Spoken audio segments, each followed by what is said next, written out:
Of all 8 PvP game modes, Crystal PvP might be the hardest. So let's break it down. Most players think Crystal PvP is all about spamming crystals, but that's not really the case. So in this video I'll show you how Crystal PvP actually works, from basic D-tapping to advanced techniques. And by the end you will understand Crystal PvP way better. In Crystal PvP you have two main elements, crystals and anchors. Crystals are mostly used for raw damage.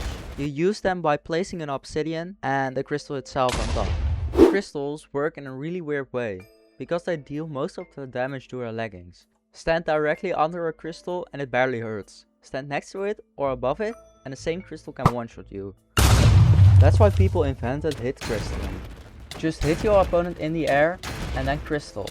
The best way to do this is trying to place the crystal behind them, so you kinda throw them into the crystal. If you do it right, you can even double pop your opponent by just crystalling twice. In most games, having the high ground is an advantage, but in Crystal PvP, it's actually the opposite. Because crystals deal most of the damage to your leggings, being on the low ground makes you take way less damage. That's why anchors are often used to force low ground and control the fight. At the same time, anchors aren't just for control, they can also be used for damage. What I see most beginners do with anchors is fully charging them with 4 glowstone. That's slower and less efficient. Using just one glowstone lets you explode it faster, and then you just switch to your totem or other item and let it explode. Another important mechanic is safe anchoring. Before you explode an anchor, place a block between it, either glowstone or obsidian.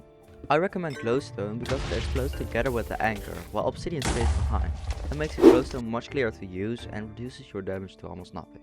Keybinds also matter a lot in Crystal PvP. The game is too fast to use just one finger for everything, so it helps to use 2 or more fingers. For example, your ring and index finger when placing obsidian and crystals. The same applies to anchors. Having separate, comfortable keybinds for glowstone and the anchor itself makes your placement go faster and more consistent. Another thing that really helps, and I know most people will hate me for saying this, is switching your movement keys from WASD to ESDF. It gives you way more keys to use with your ring finger. Changing your keybinds will feel weird at first, but trust me, it's worth it. There are 2 main types of fights in Crystal PvP, flat fights and hole fights. Today I'm only going to explain hole fights. The most commonly used technique is ledge dashing. You explode an anchor on the surface, then throw a pearl into the hole that gets created.